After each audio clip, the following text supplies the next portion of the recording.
Assalamualaikum warahmatullahi wabarakatuh. Salam sejahtera untuk kita semua. Perkenalkan, saya Nabila Septiani, mahasiswa Statistika Universitas Islam Indonesia. Pada kesempatan ini, saya akan menyampaikan intisari pelatihan Certified Advanced Technology in Medical and Health Science batch 4 dengan tutor Dr. Dito Anurogo yang dimoderatori oleh Pak Abi dan diselenggarakan oleh Esas Manajemen pada tanggal 28 Februari 2026. Teman-teman pernah kepikiran gak sih kenapa ya ada orang yang bisa makan banyak tapi tubuhnya tetap fit, sementara ada orang yang makannya harus hati-hati banget? Nah, itu jawabannya tersembunyi di dalam arsitektur kesehatan tubuh kita masing-masing. Nah, hari ini kita bakal coba bongkar blueprint biologis perbedaan antara seseorang dengan orang lainnya. Oke, kita dari pertanyaan yang mendasar banget. Coba bayangin, ada dua orang yang penyakitnya sama persis, terus dikasih obat yang sama, dosisnya pun sama, tapi hasilnya beda jauh. Kenapa ya? Yang satunya sembuh total, yang satunya lagi nggak ngerasain efek apa-apa. Nah, disinilah letak kuncinya. Kesehatan itu bukan karena satu hal saja, bukan sesimpel itu. Hasil dari interaksi super kompleks yang terdiri dari berbagai lapisan instruksi biologis kita.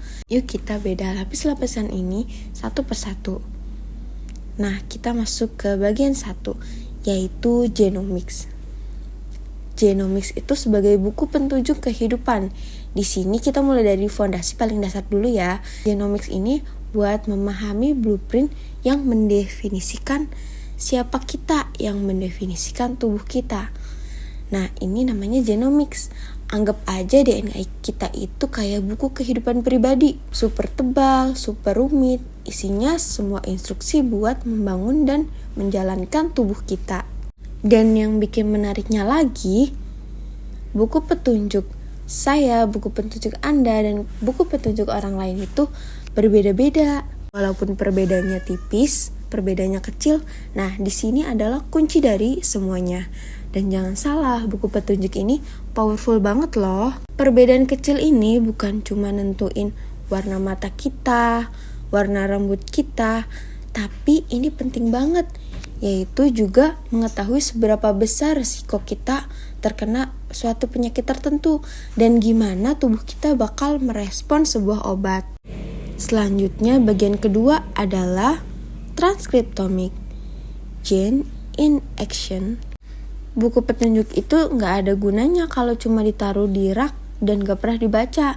Nah, sekarang kita lihat gimana caranya blueprint ini dihidupkan. Jadi gini, kalau genomik tadi adalah seluruh koleksi buku di perpustakaan, transkriptomik itu ngasih tahu kita buku mana aja yang lagi dibaca sekarang. Jadi kita bisa lihat game mana aja yang lagi nyala atau lagi mati secara real time. Nah, gambaran ini bisa beda banget loh antara pas kita lagi sehat dan pas kita lagi sakit. Instruksinya udah dibaca. Misalkan sekarang itu waktunya gen kerja. Nah, disinilah para protein berperan. Mereka ini tenaga kerjanya sel kita. Ilmu yang mempelajari ini disebut proteomik. Proteomik ini penting banget loh, karena seringkali protein ini yang jadi penanda awal kalau ada sesuatu yang gak beres di tubuh kita. Ngasih tahu petunjuk langsung tentang penyakit yang bakal nyerang tubuh kita. Nah, sekarang kita masuk ke bagian kita, data real time tubuh atau metabolomik. Nah, sekarang kita coba dengerin sinyal-sinyal yang akan dikirimkan ke tubuh yang merupakan hasil akhir dari semua aktivitas seluler yang tadi kita bahas. Kalau tadi protein adalah para pekerjanya, metabolit adalah produk yang mereka hasilkan. Ilmu ini mengukur semacam sidik jari kimia dari metabolisme kita.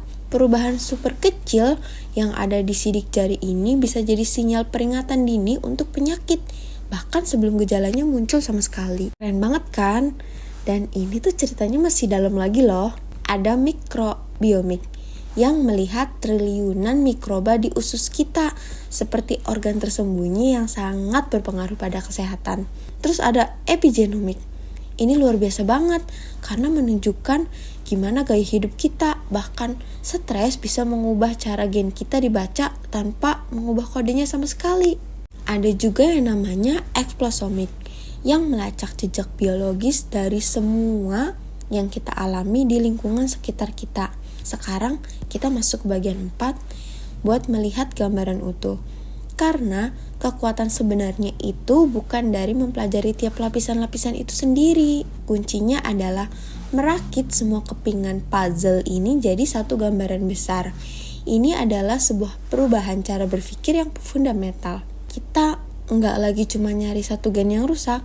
Seperti yang tertulis ini, kita sekarang melihat penyakit sebagai gangguan pada kesehatan sistem tubuh kita. Nah, semuanya itu saling berkaitan. Nah, disinilah yang disebut pendekatan multi-omics. Alurnya jadi sangat logis. Nah, sebelumnya kita mulai tadi dari blueprint DNA di genomics, terus kita lihat gen mana aja yang lagi aktif lewat transcriptomics. Nah, di situ kita identifikasi protein apa aja yang lagi bekerja lewat proteomics. Dan terakhir kita ukur hasilnya lewat metabolomics. Nah, ketika semua lapisan-lapisan itu digabungkan, maka kita baru dapat potret kesehatan yang utuh dan sangat personal. Dan tingkat detailnya itu luar biasa banget ya. Dengan teknologi yang namanya single cell omics, kita bahkan bisa melakukan semua analisis ini sampai ke tingkat satu sel tunggal. Coba bayangin, misalkan di suatu kasus kanker, di mana setiap sel tumor bisa beda-beda karakternya. Nah, ini adalah level presisi tertinggi yang pernah kita bayangkan.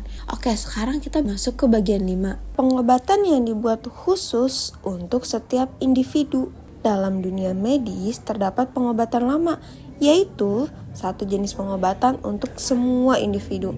Sementara pengobatan yang baru itu ada satu pengobatan tertentu yang dibuat khusus untuk suatu individu. Contohnya di bidang farmakogenomik. Dengan aplikasi dalam praktiknya itu menentukan obat dan jenis obat yang tepat dan aman untuk suatu individu. Dan ada nutrigenomik, yaitu untuk membuat pola makan personal berbasis genetik untuk pencegahan suatu penyakit. Sekarang kita masuk ke bagian 6, yaitu era baru kesehatan. Untuk membangun masa depan yang cerah ini, kita, para netizen, citizen, tenaga kesehatan, akademisi, mahasiswa, peneliti, maupun siapapun, perlu bersama-sama melakukan satu hal dengan 3 pilar utama yang menjadi prioritas. Yang pertama, itu investasi riset. Tanpa inovasi, mungkin kita tidak akan pernah mengalami kemajuan. Yang kedua, itu gak kalah penting, yaitu ada database inklusif. Untuk memastikan pengobatan ini bukan hanya bermanfaat bagi segelintir orang, tapi untuk seluruh populasi di Indonesia. Yang ketiga, ada regulasi data yang kuat. Karena kepercayaan pasien adalah fondasi yang kuat. Nah, selanjutnya ini adalah peta perjalanan menuju masa depan. Ini juga bisa jadi rekomendasi bagi pemerintahan di negara kita. Mulai dari mendanai riset, membangun database yang kuat, aman, dan representatif, menyusun regulasi perlindungan data genetik yang kuat dan beretika. Selanjutnya ada mengintegrasikan teknologi omics ini ke dalam sistem layanan dan rekam medis elektronik. Kemudian mendukung kolaborasi global dalam riset kesehatan berbasis teknologi canggih. Ini adalah sesuatu yang sangat luar biasa karena bukan hanya mengobati penyakit, tapi juga dapat memprediksi dan mencegah sebelum suatu penyakit itu terjadi. Nah, mari kita para netizen, citizen, tenaga kesehatan, akademisi, mahasiswa, peneliti, maupun siapapun yang tertarik pada perkembangan teknologi kedokteran dapat mengikuti pelatihan ini pada batch selanjutnya. Nah, pelatihan ini tuh sangat relevan bagi siapa aja yang mau memahami mengenai precision medicine, AI dalam kesehatan, teknologi genomik, dan multi-omics, serta membangun masa depan pelayanan kesehatan yang berbasis data.